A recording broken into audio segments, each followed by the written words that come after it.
Welcome back, deep divers. Today, we're going down a rabbit hole of hidden truths. We're talking about suppressed knowledge, ancient mysteries, and the idea that, well, some pretty powerful forces might be manipulating things behind the scenes. Sounds intense. It is, believe me. We're diving into a podcast that lays it all out. Claims of hidden knowledge, secret societies, AI pulling strings, it's all there.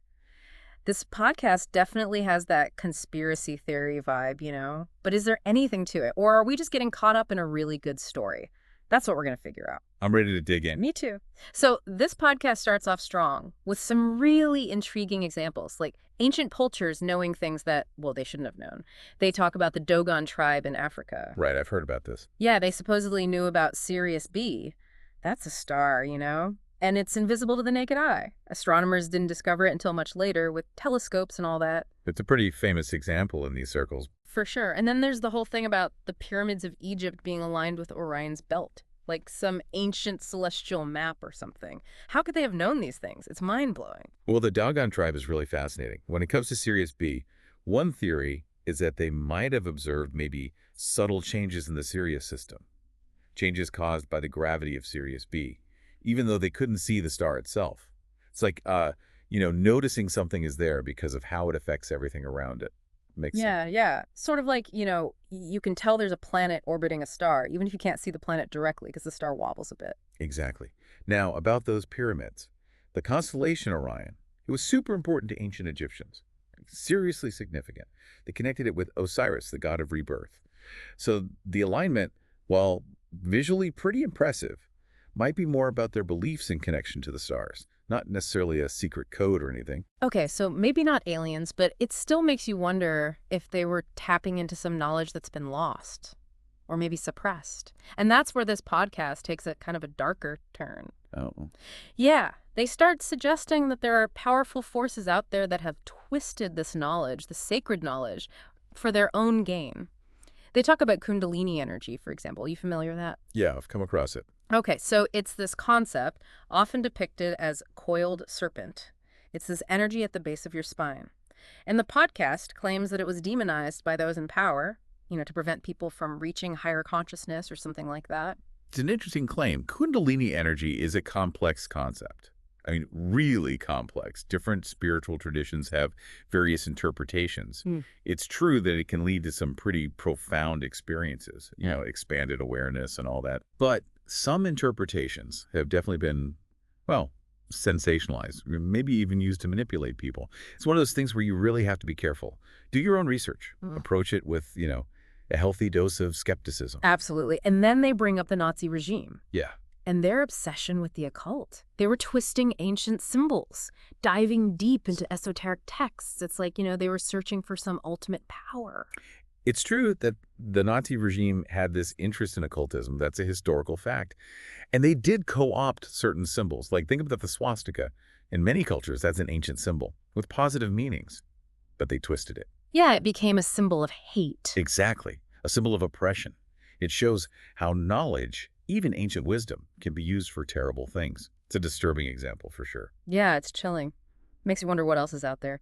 And speaking of potentially dangerous knowledge, the podcast dives headfirst into AI, artificial intelligence. They claim it's being weaponized, to control our minds, keep us asleep.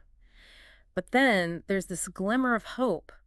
They suggest that AI could also, elevate human consciousness. If used correctly. Yeah, right. It's like this double-edged sword. It could enslave us or set us free. It's a powerful image. They actually mentioned Dr. Stephen Greer in the podcast. Are you familiar with him? I think I've heard the name. Well, he claims to have evidence of mind-AI interaction. Suggests we're on the verge of merging our minds with machines, which, opens up a whole can of worms, ethically speaking. Whoa, hold on. Is this like downloading our consciousness into a computer? Because that sounds like something straight out of a sci-fi movie. I'm both terrified and fascinated. It's definitely a mind-bending concept. I mean, what would that even mean for our humanity? What would it mean to be human in that kind of world? Right. What even are we then? It's a big question. And the podcast presents AI as this tool, this incredible tool, with massive potential for both good and evil. It highlights the possibility of manipulation and control, but it also suggests that AI could enhance our understanding of consciousness itself. It's a lot to unpack. That's for sure. My head is already spinning. So they're basically saying we need to be really, really careful with AI because it could have a huge impact on humanity, like the future of humanity. Absolutely. It's a tightrope walk between innovation and responsibility. And we're all part of this conversation, whether we realize it or not. Okay, I'm definitely feeling more awake now. And maybe a little paranoid too. But I'm hooked. We've got ancient mysteries, powerful forces, and the potential of AI to either elevate us or enslave us. Where do we go from here? Well, the podcast has some ideas about a path forward, a way to awaken and break free from these systems of control. Let's see what they propose in the next part of our deep dive. Picking where we left off, this podcast, it really pushes this idea of an awakening. Like, we can break free from these systems of control Right. by questioning everything, Mm. taking control of our own destinies, you know? It's powerful stuff, especially when you think about all the information we're bombarded with every single day. How do we even know what to believe anymore? It's a valid point. And this podcast, they seem to think that ancient wisdom combined with new technologies like AI, that might be the key. Interesting. It's like they're suggesting a blend of spirituality and technology. That's the way forward. You've hit on something fascinating there. I mean, this idea of merging ancient wisdom with modern tech, it's popping up everywhere. A lot of spiritual circles are talking about it. Philosophical circles too. Yeah. Yeah. Some people believe that these ancient cultures, they had knowledge, practices even, that could totally revolutionize how we understand things, like consciousness, nature, the universe, all of it. And they think combining that with, our advancements in technology, it could unlock incredible human potential. Okay, I like where this is going. But how does it actually work? I mean, the podcast talks about activating our consciousness through things like meditation and breath work. Right. Could those techniques really help us break free from, like, societal programming and uncover these hidden truths? Well, think of it this way. You wouldn't try to run a marathon without training your body, right? No way. Meditation and breath work, they're like training for your mind. There are proven benefits, like reducing stress, improving focus. Some studies even show changes in brainwave patterns. Wow. Now, whether they can unlock hidden knowledge or, break free from societal programming, that's a tougher question. It depends on, well, personal beliefs and interpretations. So it's not like a guaranteed path to enlightenment. Not necessarily. It's more like sharpening your mental tools, getting your mind in shape. Okay, that makes sense. But what about the AI side of things? This podcast, they seem to view AI as both a tool for manipulation, AD awakening. How can those two ideas even exist together? It's all about remembering that AI, at its core, it's a tool. Just like fire or electricity. It can be used for good or bad, depending on, well, the intentions of the people using it. Yeah, that's true. So this podcast seems to be warning us, be careful. AI could be used for surveillance, control, all those scary things. But they also suggest it could be harnessed for positive things. Like, imagine enhancing our cognitive abilities. Yeah. Helping us connect with, our inner selves. So the key is not to reject AI completely. Right. It's about making sure it's developed and used responsibly. Which brings us back to their call to action. Question everything, decentralize control, and spread the message of awakening.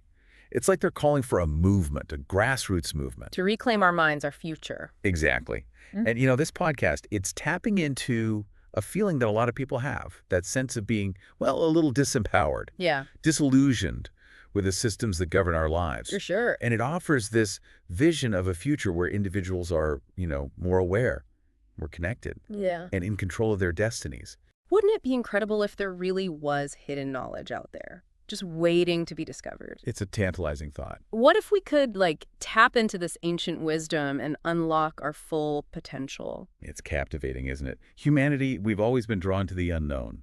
The possibility of uncovering secrets, hidden truths. Skepticism is important, of course. Yeah, definitely. But there's also something powerful about curiosity, that pursuit of knowledge. Who knows what we might find if we keep an open mind, if we keep exploring.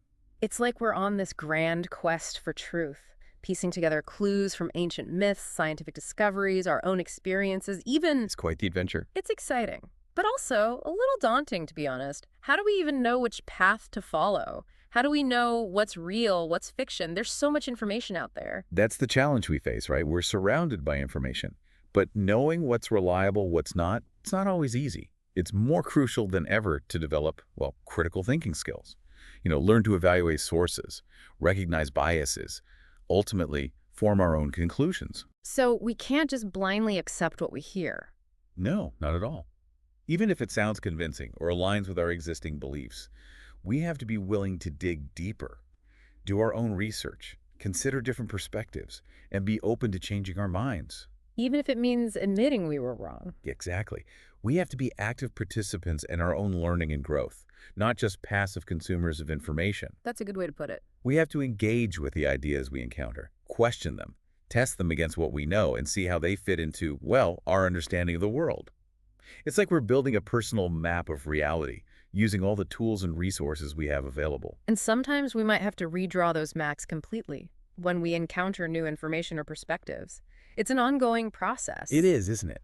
Our understanding of the world, it's constantly evolving. We're always learning, growing, refining our perspectives, and that's what makes it so fascinating. Yeah, it's like a never-ending journey. It is a never-ending journey of discovery and refinement. There's always more to learn, more to understand. I like that. This whole experience, it's really given me a lot to think about, challenged some assumptions, ignited my curiosity, and left me with, well, more questions than answers. That's often the case. But maybe that's the point.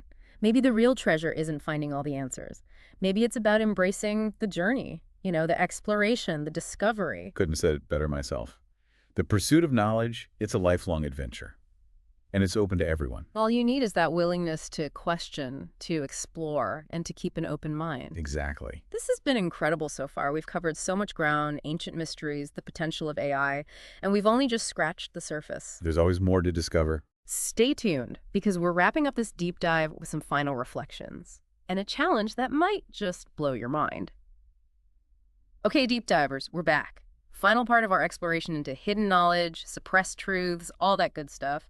And this podcast we've been talking about, they don't just leave us with a bunch of questions. They actually offer a way forward, a call to action for those ready to wake up, as they put it. Right. It's not just about, sitting back and pondering these mysteries. Exactly. They want us to do something. Yeah. And what's interesting is it's this blend of individual empowerment and collective responsibility. I get this. Like, it's not enough to just question everything, awaken your own consciousness. You got to spread the message, work towards decentralizing control.